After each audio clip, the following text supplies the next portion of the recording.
Um, well, good morning, everyone. Thanks for joining us for the latest installment of Impero Talks. I'm Coris from Impero, and taking you through today's presentation, we have Adi Yeo, who is our Associate Creative Director, and Charlotte Willcocks, who is our Strategy Director. We've got a great session today delving into AR, looking at how brands can get involved to tell brand stories and bring their propositions to life, everything from simple executions to more immersive experiences. So before I pass over to Adi, thanks for putting forward your questions when you first registered. If we haven't addressed them in the presentation, don't hesitate to use the Q&A tab at the bottom of the Zoom window, as we'll be saving some time at the end for questions. So with that said, I'm just going to pass straight over to Adi, who's going to kick things off. Cool. Hi, so we are Impero, and the first thing we're going to talk about today is, what is AR? So many times people confuse the terms AR, VR, and a lot of different things are going on with reality. So we're going to start the session off with explaining what exactly it is. So the reason why we're here is because we're living in this world with more than one reality. I mean, it's not the Matrix, but there's a whole lot of things going on there. We're talking about the metaverse. We're talking about like so many different things that are happening with virtual and augmented reality. And in this whole umbrella term, it's called mixed reality.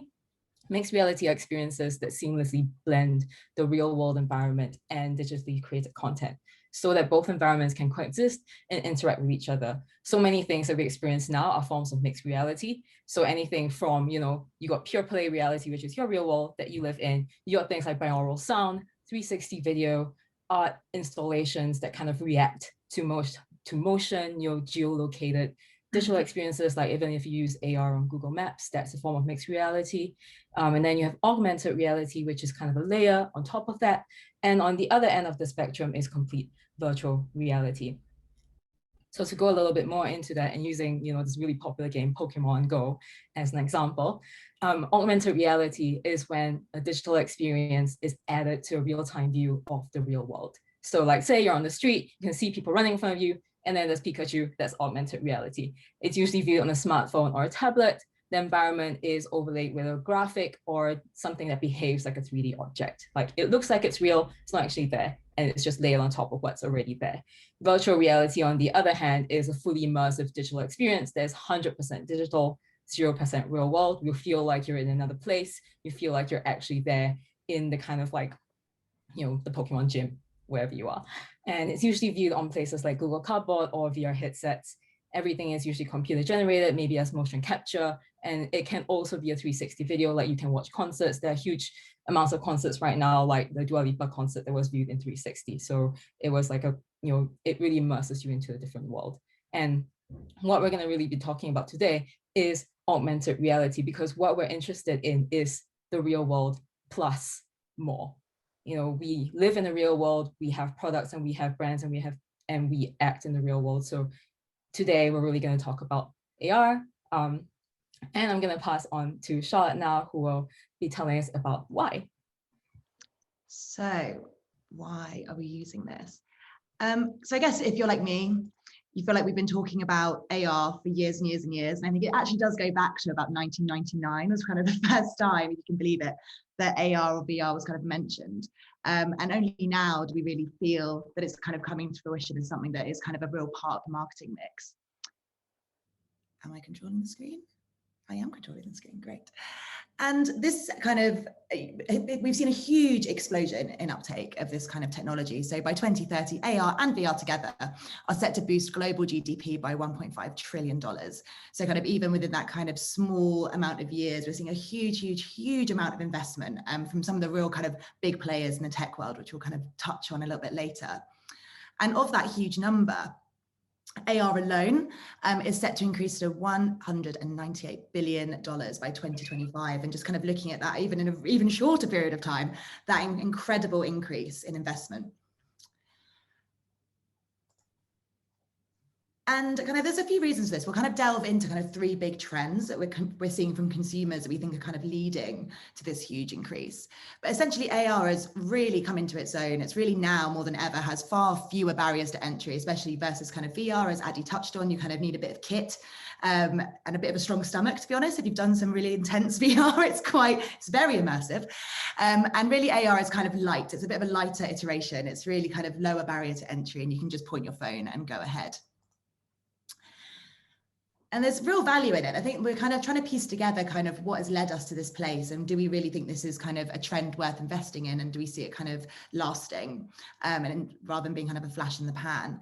And really there's a few kind of tech, kind of, I guess, like tech innovations that have happened recently that kind of are leading people to be a lot more accustomed to this kind of technology and kind of being involved in their shopping decisions, their buyer behavior, just kind of as 4K TVs have made watching films more kind of immersive and cinematic, kind of voice activated, what do you call them, PAs, sorry, have done with voice activation and kind of connected devices around your home. Like people are super used to kind of that kind of technology being around in their everyday life. So it really kind of makes sense that kind of closing that gap between 2D and 3D to make experiences richer is something that consumers are really interested in now. So the big three trends, or the big levers that we think are really driving this, are cultural escapism, accelerated adoption, and attention saturation. So we'll briefly touch on those, and then we'll dig right into kind of really great examples, best-in-class examples of how brands can really kind of answer these huge trends and really in getting consumers involved. So we will start with cultural escapism. So as I mentioned, AR, this is not a new concept. It's been around for a long time. You all must remember the kind of fated Google glasses, where they were really seen as kind of this kind of really gimmicky, not very cool. They lost themselves on a couple of aspects, i.e. like not wanting to walk around with a camera on your face at all times, being the main one. And I think the Harvard Business Review put this in a really nice light. Cool is not an equation, it's mysterious, ineffable, and art, not a science. Art isn't easy in technology. I think this is really something that Google struggled with here. Like they kind of, the tech, it was before its time, and they hadn't quite worked out kind of what the user case for it would be. But then in 2016, along came Pokemon Go. We've touched on it already, but still it commands over 60 million monthly players even now. And that was kind of the latest figures in 2020. And it's been downloaded more than kind of 1 billion times. It really was the first kind of mass use piece of technology that really captured kind of the imaginations of the everyday person and really kind of made AR not seem like this kind of niche, geeky piece of tech that didn't really have any usability. It really kind of took you into another world, and people really started to see the value of that. And kind of in more recent times, the kind of huge growth we're seeing, it's really been driven by the next generation of users. So really kind of right in your phone, right in your apps, you've got kind of all of these amazing lenses and stuff you can use. And there's 180 million daily users of Snapchat lenses alone. I mean, we can all remember being so sick of seeing the dog lens on Instagram, but that really kind of brought it into the kind of modern day and brought it into kind of the next generation. And it's really broadening people's imaginations of what is possible using just your mobile phone. And it's also creating jobs that were not here a couple of years ago. So there's, we work with quite a few actually across a couple of clients, but AR influencers who are kind of creating art and kind of themselves are art and themselves are not always real. It's quite mind-bending stuff to try and get your head around.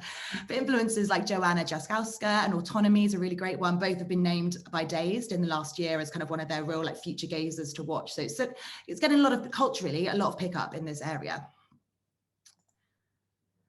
And these big names in the AR industry are really collaborating now with some of the biggest names, the biggest brands. We've got a couple of examples here, both around Air Max Day, a really fun activation from Nike. And you can see here in this first one, it was all about kind of creating kind of Easter eggs around the shopping experience. So a normal in-store experience buying trainers, how can we add a bit of kind of sprinkle of imagination, I guess, onto that process, quite a functional process. But you can see here, it's kind of, you're using it to unlock stuff, discounts, art, it's kind of appearing around the shoes.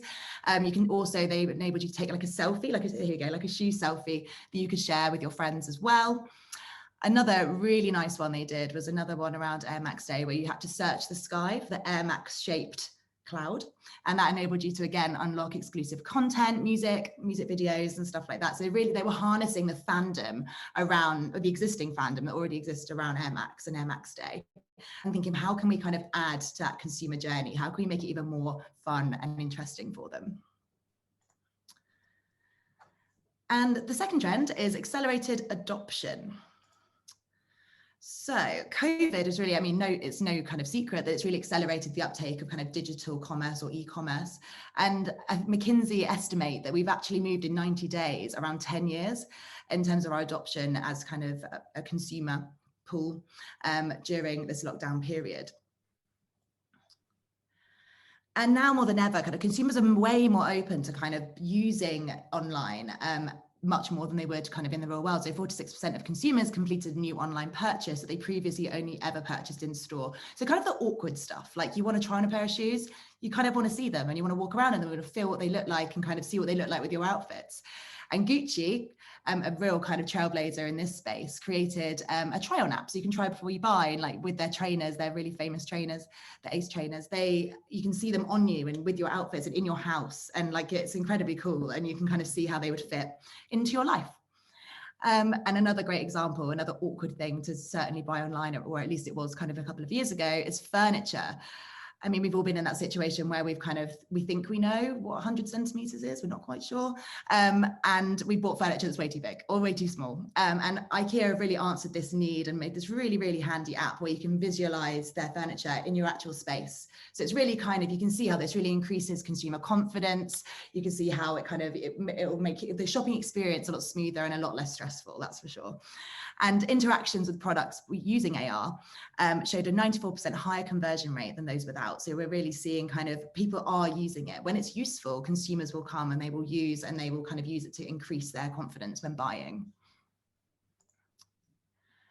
And a recent survey by Google actually found that 6 in 10 people say they want to be able to visualize how and where a product could fit into their lives. So you can see how that would work with like the IKEA example there, like visually how it would fit. If it's a pair of shoes, how it literally fits into your wardrobe. And this is really kind of where the kind of, you can start to see the user case for AR has really found its home. And we're also seeing kind of, I guess there were kind of during lockdown, is this a trend that we think is going to maintain and stay around? Because I guess there's a lot of investment in this area, but as soon as stuff opens again, is everyone just going to go back to their old ways? And I mean, the data we've seen from various lockdowns in the UK is that even when the shops were open, that online shop behavior didn't cease essentially. So people are still kind of liking the experience online. They're finding it useful. They're returning to that online. They kind of see it as a much smoother way of doing transactions now. And actually 71% of consumers stated they would shop more often if they used AR as it increases their confidence. And again, it's like when you know something's going to fit in your living room, of course, you're more likely to buy it. And talking of kind of the big dogs and that kind of huge amount of investment we're seeing, Tim Cook, who you'll obviously know as the CEO of Apple, is really another trailblazer in this area. That Apple have invested hugely in AR. They've always been kind of at the forefront. I mean, you'll see even on your iPhones, you can already kind of use AR kind of natively on that mobile device. So they've really thought ahead about what AR could be and kind of how to make it a really seamless experience for their consumers.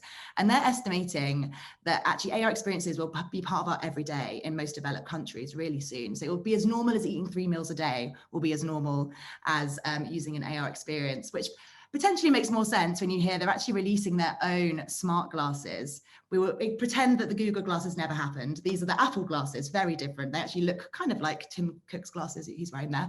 And they're hopefully going to be coming out later in the year. So they're really pushing, really investing in how we can make AR kind of even more seamless and not even getting your phone out. It's going to be something you're wearing, just like my glasses too. And it'll be a part of our literal outfits, our everyday wear.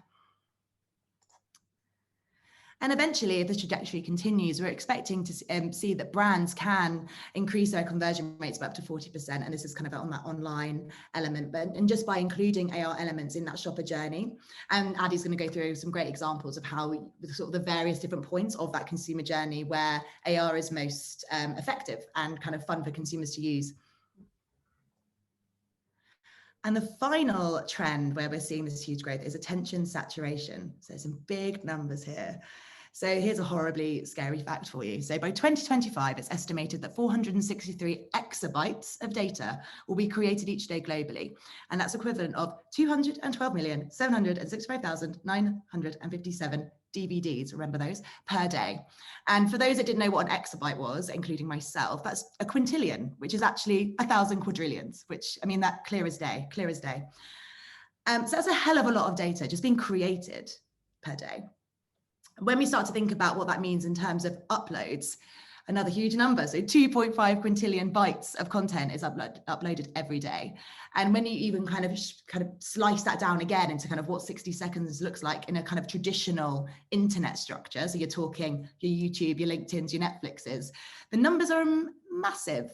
So 28,000 subscribers are watching, 5,000 downloads on TikTok. And I mean, these will be even higher, increasingly high now, probably even 6 months after this data was pulled. 2 million swipes on Tinder. There's a lot of data we're contending against, and a lot of content we're also up against as brand owners. So what we think is we need to find new opportunities. So the traditional infrastructure is buckling under that stress. So what we need to do is we need to kind of think about how can we break down what we call the eighth wall. So kind of the traditional structure of kind of logging into the internet, going onto the internet, and how that works and seeing content on there. Like, how can we find new opportunities with consumers to engage with them? And the three kind of areas that we think are kind of most fruitful and kind of how we can, I guess, put the odds of success of your AR work into view is through play, inform, and immerse. So kind of I'll pass over now to Addy to take you through these three buckets with some great examples. Cool, thank you. So the first bucket is play, and here's where we really want to make entertainment, not advertising. I think, you know, as brands and as people in the advertising industry, we're always talking about this thing where we want to create stuff that's entertaining for people, that doesn't feel like you're looking at a billboard, doesn't feel like you're selling them something. And AR is such a huge opportunity to do that. And the first way to do it is really to embrace your audience's weirdness. Like Charlotte said earlier, there have been 160 million users of the Snapchat filter, Snapchat face filters a day. And so many of them all look the same. So why do brands not really embrace like the weird and wonderful forms of self-expression that they can give to their consumers? Like, for example, Taco Bell and Cinco de Mayo let people become tacos for the day, even with like barbecue sauce and all of that. That Instagram filter itself saw over 100 million users in just that weekend. And for Nike, you know, having a real world experience also be layered with a virtual experience, layered with the filters that created something on your face, like digital makeup. Digital makeup is such an interesting trend right now with like creators like Ines Alpha, Autonomy, Joanna Jakowska, like Charlotte said earlier. You know, it's ways that it's beyond a beauty filter. It's beyond a way that makes you kind of like look nice and polished for Instagram, but create something otherworldly and create something really, really cool for the consumer. Another example of this is Burberry Beauty. This is not a filter, but Burberry have used trends on Instagram and have used AR-powered trends to create their ads. Like, for example, this face app fake, you know, it looks like this girl has used face app and has different ages, but it's an ad. So you see huge trends, huge brands that are lapping onto these trends with AR, playing with AR, embracing the audience's weirdness, and putting it back into the campaigns itself, which kind of comes full circle. And it's really, really interesting. The next example is to really make it customizable. So Lego and Sainsbury's did an amazing Instagram filter that had over 1.5 million different combinations of hairstyle, color, hat, skin tone, makeup, glasses, facial hair, accessories. You could become celebrities. You could really customize what your Lego minifigure was. And this was all in an attempt to get people to go to Sainsbury's and get a Lego kind of like collectible card. But the Instagram filter was so amazing and so cool that, you know, it had over like 100 million views, you know, in just the weekend that it was launched as well. And, you know, when we send over the PDF, you can try it for yourself through the link. Another way to play is really to tap on your audience's instinctual behavior. So using games, but not just games that, you know, we all talk about gamification, we all talk about ways to create this kind of like interactive experience for consumers, but it's really about tapping into their own instinctual behavior. So for example, you know, if you're in a store and you have this AR app, that kind of like Nike AR basketball app, you know, you build on the behavior of like playing a game or like that natural gesture in your hand. And it's a great way to kind of create a way to have consumers learn a new type of behavior. So like TikTok as well, they created this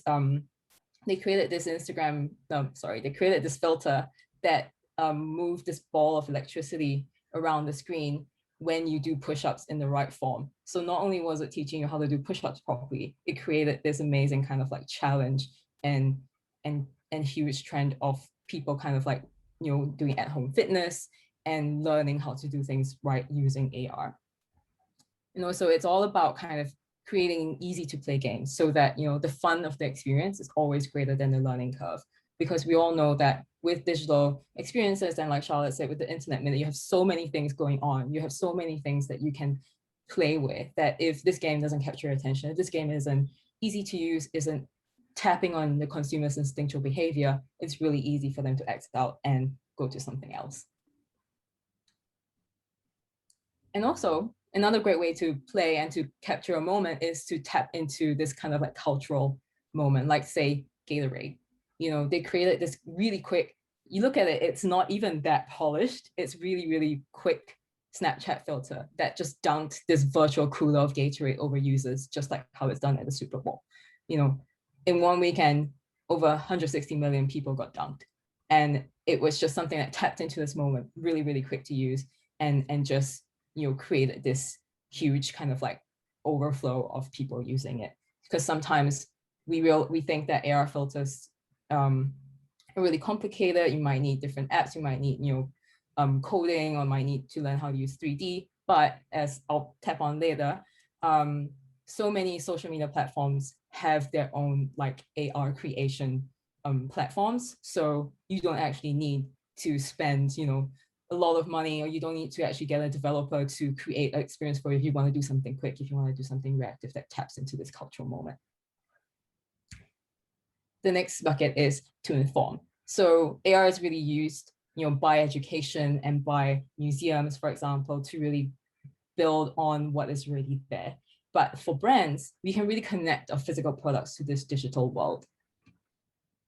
So like Charlotte had a couple of examples earlier, we have, you know, this new way to try, you know, that there's this huge trend of people kind of not wanting to actually go back to stores, you know, because there are fewer consumers visiting physical stores, being unable to try on products before purchasing, and actually getting quite comfortable with that, getting quite comfortable with looking at things on at home, you know, having an AR-powered digital trial that allows consumers to see products on themselves in real time before adding things to cart, you know, even being able to add things to cart immediately, being able to customize things right on the dot. You know, there's no more kind of like getting the person to run to the back room and get a different size for you. It fits right away and you can buy that exact size. So the Gucci virtual try-on is a great example of that. And off the back of that, it was so successful that they created Gucci Virtual 25, which is a virtual, like digital only sneaker that you can wear in games like VR Chat or Roblox. So, you know, the whole rise of like digital fashion and people kind of from trying on to buy in the real world to also owning it in the digital world. And a huge trend of, you know, trying on makeup online, trying on makeup virtually. This isn't new. It's been around for a huge, you know, like for a long time. So many brands are developing apps, magic mirrors, or things that for a virtual try on in store. But the real value of this virtual trial is really to be able to do it in the comfort of your own space. You know, I don't have to put makeup on to go to a Superdrug to try on more makeup. I can do it at home, you know, using kind of this virtual try on app, even like look at all the different products that are available. And there's also this new development from Google that lets you shop for a product on just by doing Google search and trying on in AR through the Google browser itself. So, you know, huge amounts of development and huge and really, really amazing ways to kind of bring your physical products to a digital space. Another example is to add this other dimension to product education. Sometimes, you know, products are a little bit more complicated to use. Like we have, you know, amazing products by Dr. Jart, Cicapair, but then it's K-beauty and people are unsure of how to add them into their routine. So to do that, rather than kind of having brand ambassadors or leaflets or really complicated instructions in store, we built the information directly into the AR experience. You know, you put the power of knowledge right into consumers' hands. because once you scan the product, you can see how to use me. When I'm special, how do I put it into my routine, even see the textures and things like that. So kind of create that kind of product education in a way that is so easily accessible and just really kind of easy to use and easy to understand. And one of the most exciting features of AR is really to be able to visualize and change your space by placing digital objects into that real environment. It makes complex information like how big is this sofa, will it fit into my living room, really easy to understand. And it also kind of places the power of design in the hands of consumers. No longer do you have to kind of call up your furniture store and say, hey, can I get one of the designers to come and think about my space for me? I can do it all in the app by myself. And even things like Google Soda, which lets you have this 2-meter radius around you for social distancing. It lets you kind of visualize how far away do I have to stand from someone? Is someone in my space? Can I maintain a safe social distance from everyone? And just using AR, just using web AR by scanning that QR code. So it's so easily accessible, and it's just really amazing ways to kind of combine this physical and digital world, almost to annotate the physical world with digital stuff to make it easier to experience, to make it easier to be in. Last but not least, we've had a way to transport consumers into your brand world. And this is the most kind of straightforward way, or the kind of the most immediate way people think of AR. It's really to transport consumers into the brand world. But there are ways to inspire, and there are ways to kind of create this kind of sense of wonder using AR that I think is such a great opportunity for brands to take forward, because it's such a great way to tell your brand story. For example, you can open a portal into another world, taking consumers on this journey that blends physical and digital worlds by creating a portal that they can actually walk through.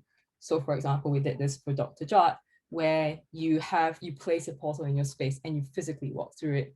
You kind of have that kind of physical experience of moving forward, going into the space and really like feeling and seeing everything that's around you. Again, this kind of experience is best combined with a 360 film, something that really encompasses the space, because you are transporting someone into a different world, into a different place. Building the portal itself, and again, being able to scan the QR code to really experience the portal for yourself. Another example is this artist. He had an exhibition in Brooklyn where it was all about lights and all about different dimensions and kind of having that kind of like movement of the neon lights. And he created a portal where people can actually walk through the artwork in their own space itself. So, really being able to blend physical and digital with this form of AR, because you have a physical movement and it connects to an actual experience. Next, the best way to bring your story to life, or maybe even hack someone else's. So for example, the possibilities for storytelling are really endless. You can have any static image or physical object that are brought to life to immerse consumers in your brand story. So from paintings like the Tate Britain did, a bunch of AR experiences that are built using Spark AR for Facebook and Instagram that bring their most famous paintings to life. You can walk in the landscape, you can see, the characters come to life and really kind of create this kind of education piece, but also bring this world, into a different dimension.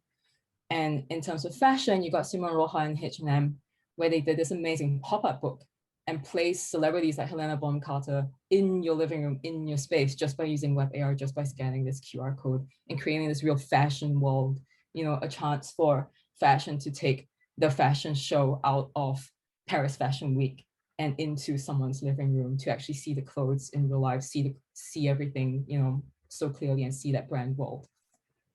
And in terms of hacking someone else's, we did this really quick little AR fun thing where we hacked billboards and we hacked spaces around London to create a fun post-lockdown guide. So, you can actually, by being able to bring any static image to life, in AR, we call them triggers. So by being able to bring anything as a trigger, you can really kind of play with the built environment, play with the world around you, and bring so many things to life. Like your static poster could come to life in AR and could lead you to something else. And there's an opportunity for the journey to carry on further than, the single thing that someone sees randomly.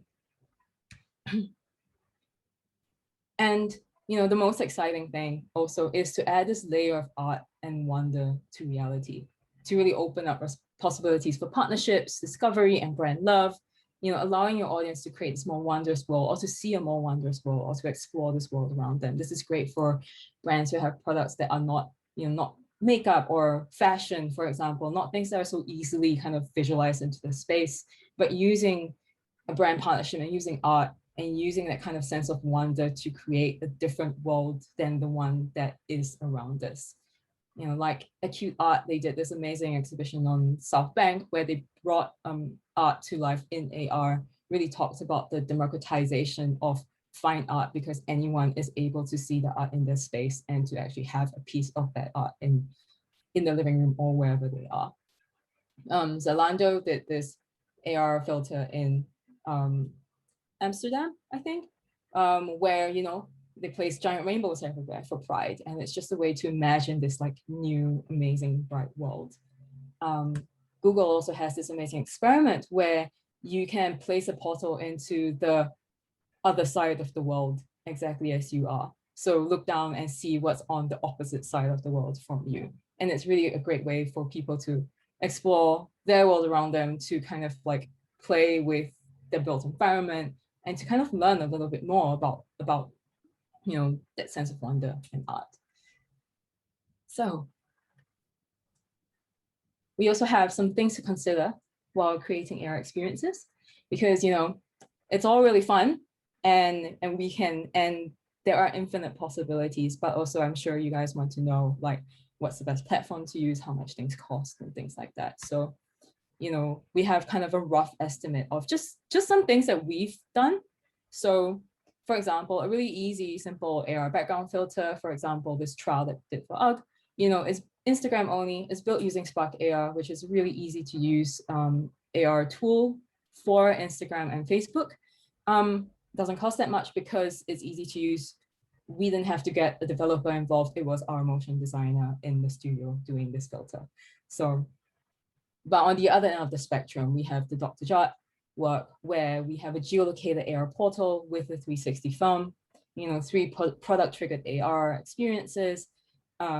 It's using web AR, so that means that any browser can use it, any device can use it, it can be shared with any social media platform. And it's built with this platform called 8Wall. So I'll go into that in a little bit more detail here.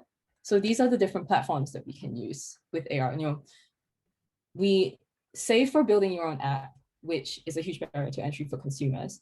These are all the social platforms and the platforms that people are, really instinctively will use for AR. So for example, we've got web AR that are built using 8Wall or Google. The upsides is that there's mass reach and usability. Any device can do it. Scan a QR code, you're in the world straight away. It's shareable on any social media platform. You can build shoppability functionality. You can put links in there. You can kind of like have different click-throughs to different things. So quite a lot of the examples that we have in this deck are web AR because they are the most kind of universal form of AR. The downside is that it does require development. There's a limited quality and functionality because it depends on your existing device or the browser that you're using, but it's constantly improving. Like, Corey said earlier that your iPhone, it has inbuilt AR capability, kind of your Google Pixel, like with newer, better devices, with more developments in kind of like your web browser capability, web AR is really, really going to pick off. And it's the most universal form. The next 3 are social media platforms. So like TikTok. TikTok has started to really get into AR recently. It's got really decent quality. LiDAR is kind of like light reactive effect. So it lets things be really realistic. It lets kind of like the rendering of a piece feel really real. There's also a shoppability function, which is great. The downside is that it's TikTok only, and it has to be built with TikTok's user design team. As we all know, when we try to do an activation of TikTok, everything has to go through TikTok. So that's the only downside of using TikTok for your AR experiences. But of course, if your main audience is on TikTok, then it does make sense to build your experience there. And Snapchat is great quality. It's the main platform for AR in the United States. So Again, it has LiDAR effects for realistic rendering, the shoppability. You know, the only thing is that Snapchat lives on its own. Any AR experience built on Snapchat only lives on Snapchat. It has to be built with the Snap Lens Studio. It is very advanced, but it's limited in the sense that it only lives in that world. And then last but not least, we got Instagram and Facebook. You know, it's got great quality. It's easily built. It's the largest number of creators and reach. Spark AR Studio and Spark AR Community are the largest AR community in the world. There's huge functionality for shoppability and different ways to cross platforms. So like say your AR experience that you built on Instagram can be used on Facebook Messenger, you know, and so on and so forth. So because Instagram and Facebook are the same thing, there's a lot of cross-platform functionality. The downside, again, is that it has to be built with Spark AR. Not much of a downside, but then that's just one way you can do it. Also, it's quite difficult to share outside of the app. As we all know, when you try to find an Instagram filter, you have to follow the person, you have to go into the filter tag, you have to there's many steps to be able to actually use a filter itself. So that's the downside of building with Instagram and Facebook. But you know, the consolation for that is that the audience for Instagram and Facebook are very used to this type of behavior. So by guiding people into the steps on how to use your filter, how to come back to do it, there are ways to get around this downside. So then, does it actually work? Well, we think it does. Because you know, we know that end users spend 2 to 8 full minutes on average across all AR campaign experiences, as opposed to actually seeing just one social media post and just kind of scrolling through. There's ways for people to interact, and they spend a lot more time. You know, and also the point that Charlotte made earlier was that people want to be able to try things in their space and see things in their space before purchasing. So you know, home remodeling and furniture and shoes and fashion and things like that, being able to see things in your space encourages people to purchase because they're more sure of what they are doing. Cool.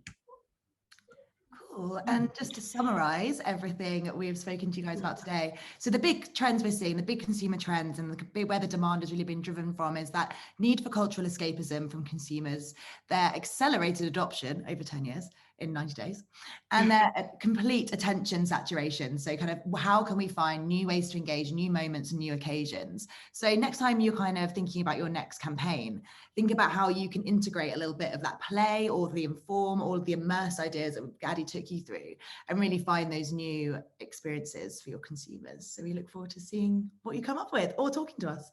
Yeah. Thank you so much. Thank you. Guess we'll head into questions now.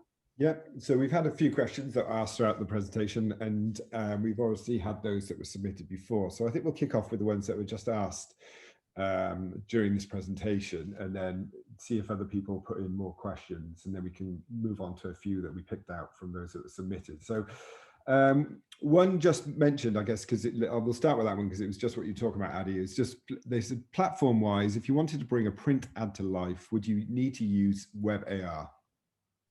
You wouldn't. So it really depends on where your consumers are. If you have the most amount of consumers on Instagram or TikTok, then I would say go for those platforms. The only thing is that you would have to activate the filter using those platforms. So the upside of going with a social media platform is that it's instantly shareable on that platform itself. So it leverages the amount of consumers that you have. But web AR is great because you can just tap a QR code onto your print ad and that activates the AR experience. So then it's just easier for people to start using it and to see the experience itself. Yeah. Cool. Okay, another one that's just come in is, can a filter built with 8-wall around 10K be amended easily, or is this a multiple process and a cost for amends moving forward?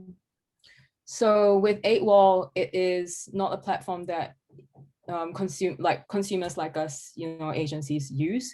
It is a developer platform. So then any amend has to go through a developer. So it does take a little bit more time. It does cost a little bit more. So for example, I think the experience built on 8-wall was the Dr. Jart one because we had to do it in web AR, and that went through many rounds of testing, many iterations, and and that's what kind of like expands on the cost.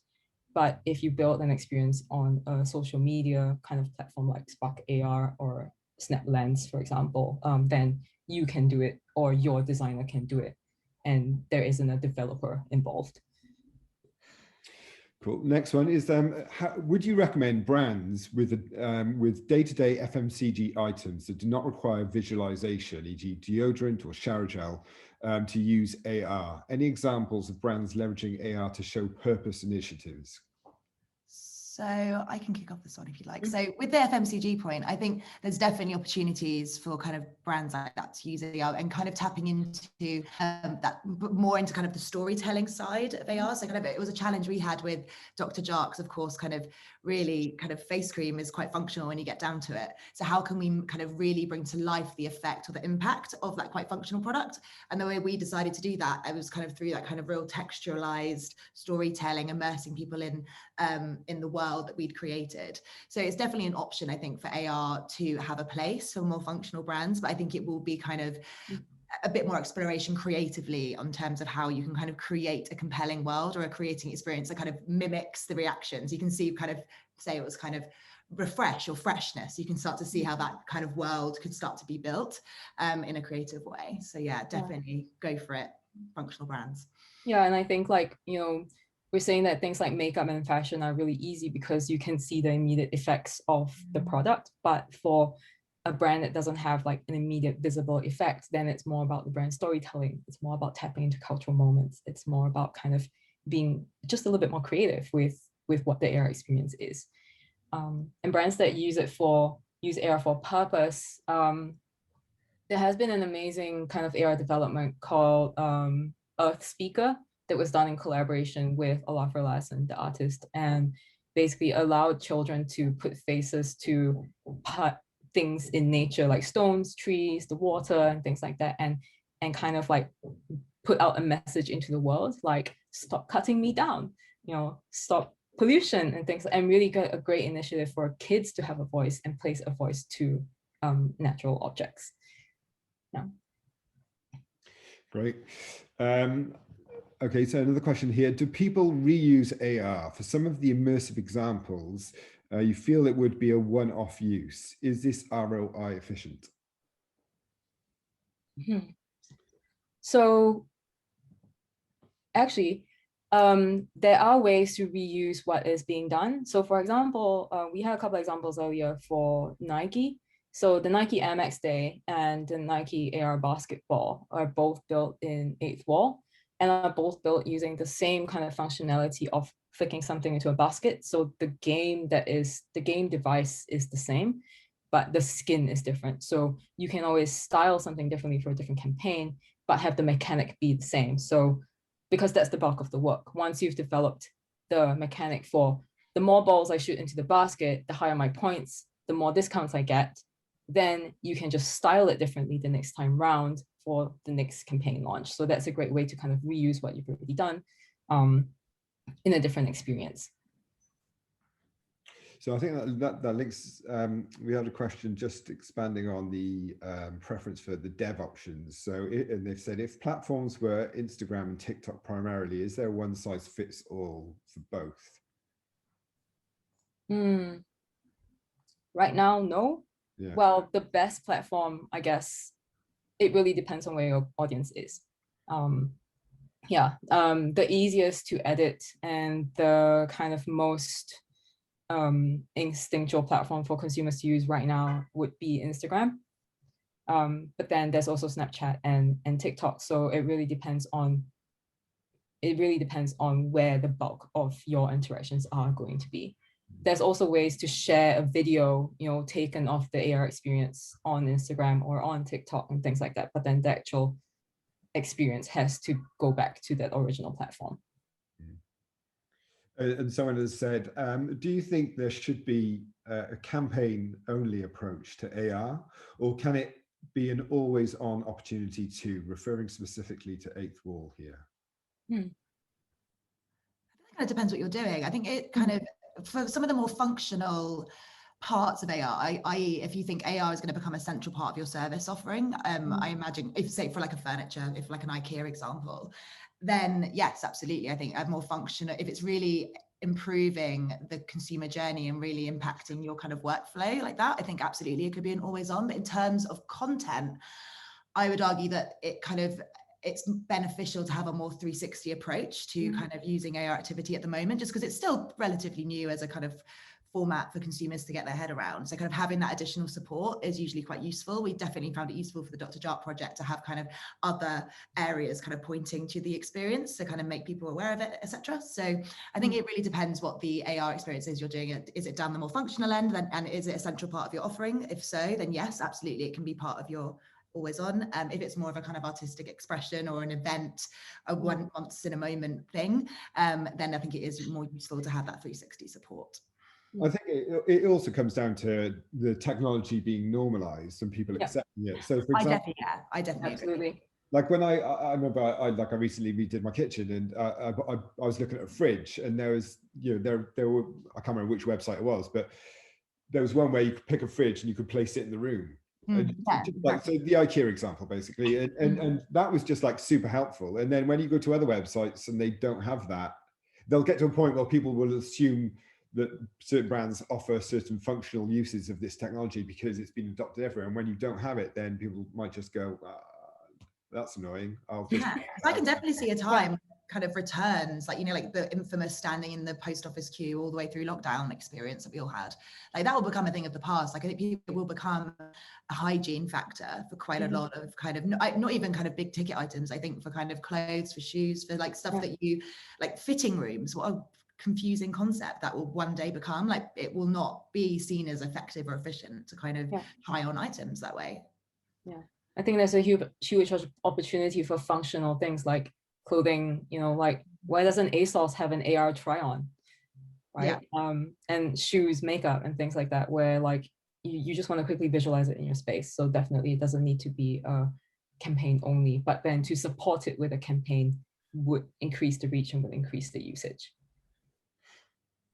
Great. So I think that question actually, there was a question which I think we've just addressed with that one, which asked about AR becoming a staple within sectors such as beauty, and the increasing need for people to want to be able to try products virtually. So well, I mean, for example, the Dr. Jart product AR was built so that people could go into a Boots store when it's launched in Boots and not have to kind of like dip their fingers into a tester, could actually hold up their phones to an AR, safely, and see the texture of the product, see how it's being used, not have to touch anything.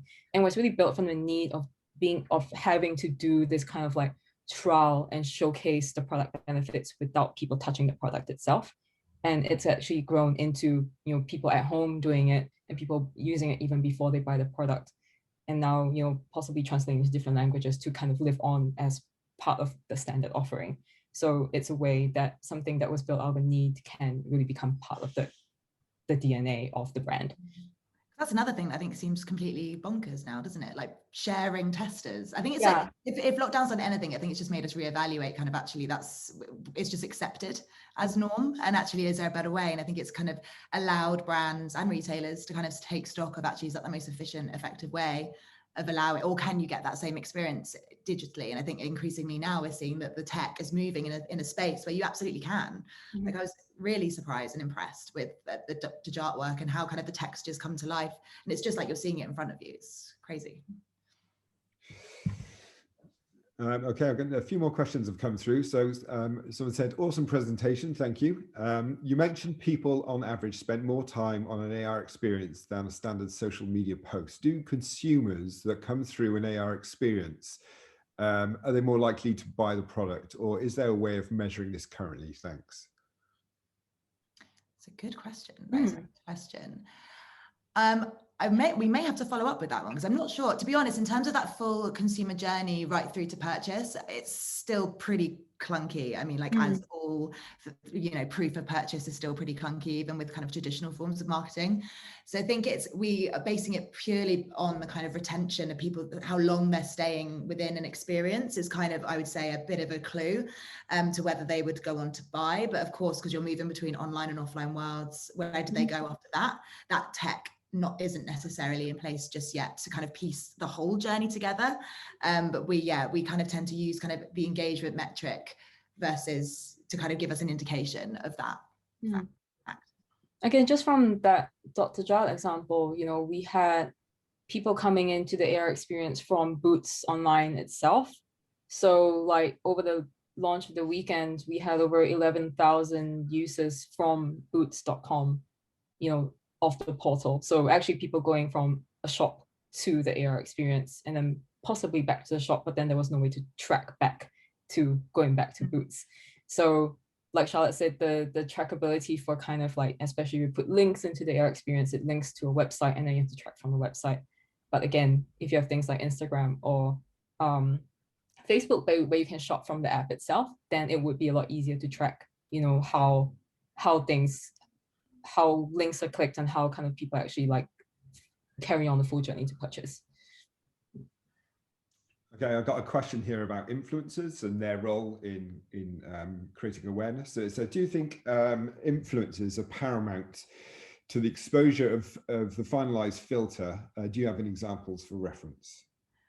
I mean, I would say yes at the moment. I think purely because where we're at with AR, it's kind of at that kind of the curve, the infamous hype curve, right? I feel it's like it's been on there for years, but it's kind of still on there. And and in terms of kind of that validation piece, I think because it is still slightly kind of a new addition to the journey, like a welcome addition, it's obviously adding a lot to the consumer journey and how they kind of view your brand. But I think that for that validation piece, we found, for example, Dr. Jart, we used influencers to kind of show the portal because it's such like a mad bit of tech if you kind of don't know what it looks like or kind of where it lives. So we kind of showed the influencers using the portal, walking through the portal, experiencing the portal, and the same with the product AR, kind of just almost like kind of show and tell how it kind of works. I do think increasingly like you won't need to rely on them as much when it becomes a bit more of kind of a normal piece of the marketing puzzle. But I think at the moment, yeah, it's kind of like, because there are different, as Addy outlined, there's different places you have to go to get said experiences as well. So it's not really kind of a one size fits all user journey just yet. So I think it is useful to support. Absolutely. Yeah. And again, because AR is such a social thing, it is integrated into how well consumers use social media. That's just the way AR has gotten a lot more kind of like mass usage right now. So because it's part of social media, influencers definitely would play a great role. Great. Okay, so we got I think our final, a few more questions to come in. So another question, for AR on Instagram and Facebook, do consumers have to go through the brand's profile to get to the AR experience? If they are navigating on mobile, I'm not clear how they scan a QR code. Yeah, so like we said earlier, the Instagram user journey for actually getting to the experience itself is a little bit complicated. So you can, how some brands do it is they host it on the influencer's platform. So then the influencer has a lot more reach than the brand themselves, which means that as long as consumers follow the influencer on Instagram, they can get access to the filters. But then normally on Instagram, you would have to follow the person who has uploaded the filter to be able to use it. And even if you know, right now you can follow a link, it's not a QR code, but I think it's a link. So then once you follow the link, you still have to kind of go through the whole process of kind of like following this person, going into their profile and doing all of that. So like we said, Instagram and Facebook are just a little bit clunky with the user journey. And I guess it's kind of that in the moment thing, isn't it? Because especially on Instagram, you kind of have to, I always think when I see a filter I like, you basically have to do it then, right then. You have to click on kind of the name and then you can kind of try it out yourself, save it to your preferences, all that kind of stuff. But it's, that's where I suppose kind of the use of influencers is useful, because I think it's very in that moment, snap and go, unplanned engagement. So I'm hoping that kind of process gets a little smoother, but it is kind of in the moment, it's easier. Yeah. We know with Snapchat, you can scan a QR code, but you have to scan the QR code in Snapchat itself. So you have to have Snapchat and you have to kind of go through the little yellow QR code thing to get access to the filter. So that's a little bit easier. But with web AR, you can do it with your camera, with your phone camera, whatever, and it just goes to a web page, which is just a lot smoother when it comes to usability. I think, like Charlotte, this talks to what you mentioned earlier on. It seems that AR has been one of these technologies that's taken so long to kind of get up and running and hit its top gears. But I guess in the last, certainly what we've seen in the last year, it's starting to iron out a lot of these kinks. Everything from web AR being one of the main barriers, and all the things you literally just talked about how to get in through Instagram and Snapchat, whatever. I think it'll be a matter of time until they just iron those out. So it's more ubiquitous across all these platforms. Totally. And the tech has just finally caught up, hasn't it? And I think it's found a way to be either really useful or really beautiful, or sometimes both. So it's found that kind of magical intersect between the two, which it never had before. Like the Google Glass was like horrendous to look at and to use. So it kind of, that usability piece just wasn't there, and the tech hadn't caught up yet. And I think now it's, I mean, like, granted, it was enforced upon us during the last year. Like, would it have been as quick if we hadn't all been locked inside? Definitely not. I don't think so at all. But, you know, it's horses for courses now, isn't it? So I think we've found a need, and like consumers have found demand. So it's kind of, we are there to supply at both ends of that kind of beauty and functional spectrum. And just we got a couple of minutes, so I'm going to just like ask this last question. But what are the ways QR code scanning can be encouraged to access AR experiences? So I think that that's probably just coming down to good visibility, good design, the way we kind of use it in JART, right? Yeah, exactly. As well, right? Like, so again, I think that where AR is always faltered is when it's kind of an add-on and it's not a part of, kind of, as Addy touched on, kind of not part of the innate behavior of a consumer. So like for JART, as Addy mentioned as well, like you go into Boots, you're like, what is this product? Oh, look, a QR code right next to it. It sounds really obvious, but like not many brands are really utilizing that space, like point of sale space, as a way that you can still have engagements even right up to that, like you're really close to purchase then. So it's a perfect time to have consumers engage with your product. So it's kind of using space wisely, I would say, is a really great way to encourage people to scan QR codes. And I think a couple of years ago, QR codes were almost kind of like hidden in a corner, like people didn't want to use them, people didn't want to kind of place them on their big out of home. You know, one really cool thing that we saw recently with kind of the Gucci World was that their billboard ads were just a massive QR code. You know, that didn't unlock an AR experience, but it brought you to a web experience. So then, like, it's kind of thinking QR codes are a lot more ubiquitous now. You don't have to hide them in the corner. They can become part of your design. You know, they can become its placement and its clarity of use. Like, this thing will take you somewhere. You know, tap into the curiosity, right? I think now what once was like a passé form of marketing, like QR codes, can you imagine we're even still talking about them like a couple of years ago? It's crazy. But now I think that curiosity, they found a place to be useful, and it takes you through to truly useful experiences. So it's kind of, that validation has been happening now for probably getting on for a year. So I definitely see kind of it becoming more of a natural behavior. We're already seeing it, so long may it continue. There was the final note is I can remember there used to be a blog years ago talking about great examples of QR activations, and it was deliberately left blank.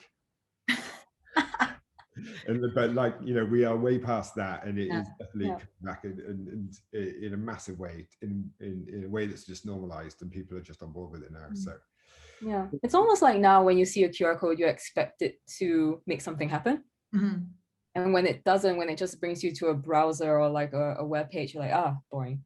But, you know, you kind of expect a bigger experience to be unlocked right now. So that's a great thing to tap into with the consumer expectation of what this QR code is going to do. Great. Right, it's 11 o'clock. I think it's a great time to wrap up. So thank you very much, Addy and Charlotte. Hopefully this session was of value to you. If you have any more questions, or if you have projects on the horizon which you think you might need some help with, then please do get in touch with us. I'll be following up with everyone who joined into the session with a copy of the presentation deck and a recording for you to share to anyone else who you think might be interested. So thanks again, and see you at the next one. Thank you so much. Bye.